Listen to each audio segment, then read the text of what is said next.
धन्यवाद।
तो हेलो, नमस्ते, अस्सलाम वालेकुम, सत श्री अकाल, केम छो। ना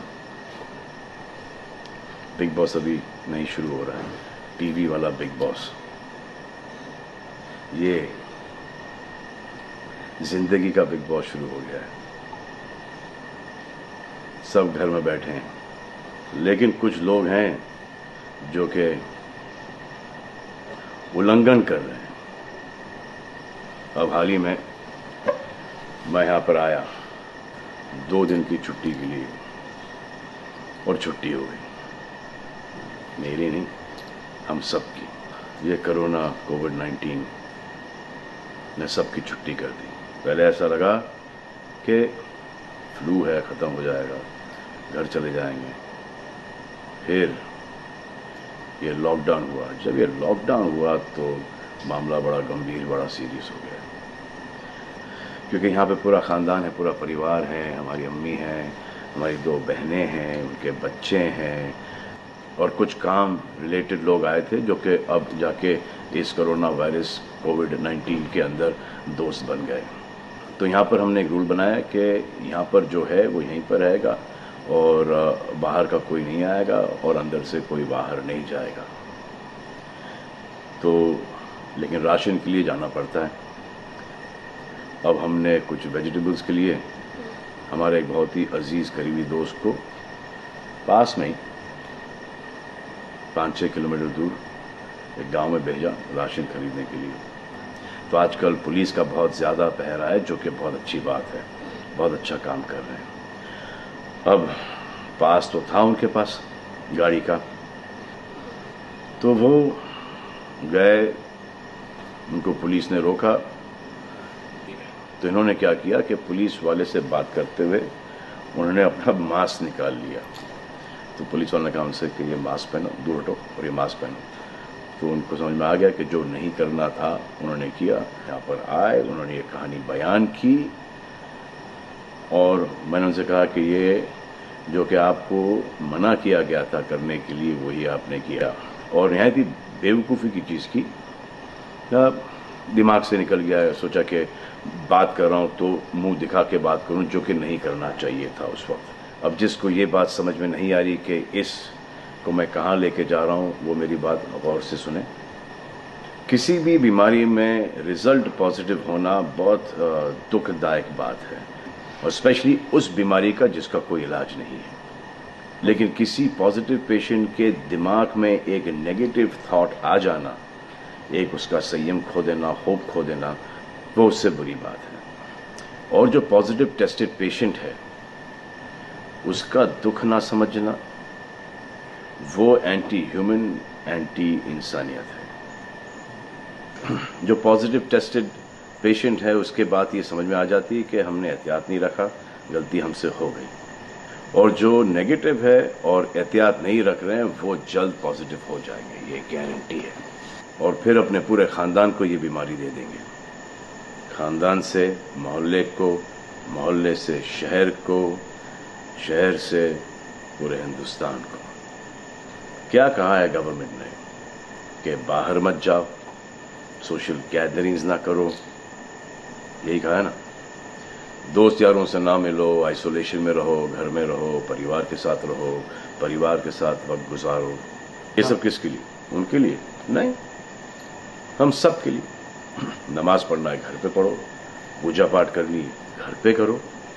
बचपन में ये सीखा था कि भगवान हमारे अंदर है, तो अगर भगवान के घर जाना, अल्लाह के घर जाना है, परिवार के साथ जाना है, तो निकलो बाहर।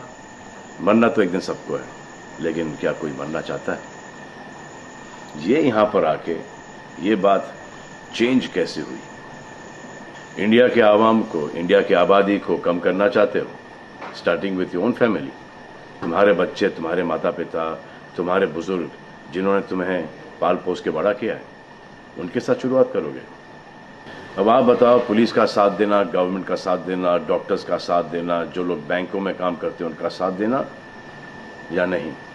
अब वो लोग इस बात का जवाब दो जो कि गवर्नमेंट की बात नहीं सुन रहे कि वो सही है, गलत है, करेक्ट है, रॉन्ग है, नेगेटिव सोच रहे हो या पॉजिटिव सोच रहे हो। अगर आपके एक्शन सही होते तो ये लॉकडाउन अभी तक के ख़त्म हो गया होता, और कोरोना वायरस भी। अगर आप ऐसे बाहर नहीं निकलते ग्रुप्स में, दोस्त यारों के साथ, तो पुलिस वाले आपके पुट्ठों पर डंडा नहीं मारते। आपको क्या लग रहा है इसमें कि पुलिस वालों को मजा आ रहा है? किसने रोका है आपको राशन लेने में? जाओ ना, किसने रोका है? खाने पीने का सामान लेने जाओ, घर तुरंत आ जाओ, पास में जाओ, किसने रोका है? मास्क पहनो, ग्लव्स पहनो, अकेले जाओ।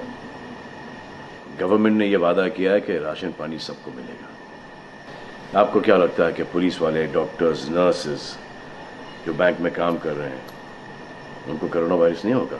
उनके परिवार को नहीं होगा? लेकिन उनको देखो, फिर भी वो 18-18 घंटे काम कर रहे हैं। किसके लिए काम कर रहे हैं? आपके लिए काम कर रहे हैं, और वो भी आपको रोकने के लिए नहीं, कोरोना वायरस को फैलने से रोकने के लिए कर रहे हैं। क्योंकि ये बीमारी ऊंच नीच, जात पात, अमीर गरीब, छोटा बड़ा, कम उम्र, हम उम्र, बड़ी उम्र कुछ नहीं देखती। अब ये पुलिस वालों की ड्यूटी है, वो निभा रहे हैं, और आपकी ड्यूटी सिर्फ इतनी है कि आप घर पे बैठे, और वो भी आप नहीं निभा रहे। मैं कुछ ऐसे लोगों को जानता हूं जो घर के बाहर कभी नहीं निकलते थे। जब से ये बोला गया कि घर से बाहर मत निकलो, उन्होंने निकलना शुरू कर दिया है। कमाल है। अब जो डॉक्टर अपनी जान को खतरे में डाल रहे हैं, पुलिस वाले अपनी जान को खतरे में डाल रहे हैं, नर्सेज अपनी जान को खतरे में डाल रही हैं, और बैंक में काम कर रहे हैं, जिसकी वजह से आप अपने एटीएम और अपने अकाउंट से पैसे निकाल रहे हैं अपने खाने पीने के लिए, आप उनकी भी जान को खतरे में डाल रहे हो। ये कमाल है। डॉक्टर आपकी जान बचाने के लिए आए, नर्सेज आपकी जान बचाने के लिए आए, और आपने उन पर पत्थर बरसा दिया। जो कोरोना से डिटेक्ट हो रहा है, वाह, वो हॉस्पिटल से भाग रहा है। भाग के जाओगे कहाँ? किस ओर भाग रहे हो? जिंदगी की ओर भाग रहे हो या मौत की ओर भाग रहे हो? अगर ये डॉक्टर तुम्हारे इलाज नहीं करते और पुलिस सड़कों पे नहीं होती, तो चंद लोगों की वजह से, जिनके दिमाग में ये चल रहा है कि हमें नहीं होगा, वो हिंदुस्तान के ढेर सारे लोगों को लेकर चल बसेंगे। देखो, मैं उनकी बात समझता हूँ जिनके पास कुछ खाने को नहीं है, बच्चों को खिलाने को नहीं है। अब उन्हें मैं सलाम करता हूँ, क्योंकि वो भी ये जानते हैं कि परिवार गुजर जाने से बेहतर है कि ये बिना खाए पिए ये वक्त गुजर जाए। बहुत अच्छा काम हो रहा है, और ऐसा लग रहा है कि वाकई में हिंदुस्तान एक दूसरे से दिल से जुड़ा है। हाँ, लेकिन चंद जोकरों की वजह से ये बीमारी फैली जा रही है। अगर आपके एक्शन ऐसे नहीं होते तो पुलिस के लिए एक्शन वैसे नहीं होते। अगर आपके एक्शन ऐसे नहीं होते तो हजारों पुलिस वालों को, हजारों डॉक्टर्स को, नर्सेस को और आवाम को कोरोना वायरस नहीं होता। इतने लोगों का काम तमाम नहीं होता, और अभी तक हम सब वापस से काम पे लग गए होते। चाइना से शुरू हुआ है, चाइना में कब का ख़त्म हो गया, लेकिन इन चंद लोगों की वजह से पूरा हिंदुस्तान एक लंबे समय के लिए घर पे बैठेगा। मान लिया बड़े ताकतवर हुआ, बड़े बहादुर हुआ। कितने बहादुर, इतने ताकतवर हुआ आप कि आप अपने परिवार वालों को कंधा दोगे, उनकी अर्थी उठाओगे? इतना जिगर है आपका? क्यों आप यमराज और मलिकुल मौत बनना चाहते हो? और क्यों अपने परिवार के लोगों पे इन्ना लिल्लाह है और राम नाम सत्य है पढ़ना चाहते हो? हर बात के दो पहलू होते हैं, इसके भी दो ही हैं। एक पहलू यह है कि हम सब रहें, दूसरा पहलू यह है कि कोई ना रहे। आप डिसाइड करो और सब शुक्रिया अदा करो पुलिस फोर्स का, डॉक्टर्स का, नर्सेस का, जो लोग बैंक में काम करते हैं उनका रिस्पेक्ट करो, उनको जिनको हुआ है, और एहतियात रखो कि ये आगे ना फैले, और दुआ करो कि वो नौबत ना आए जहां पर आपको समझाने के लिए मिलिट्री बुलाई जाए। धन्यवाद।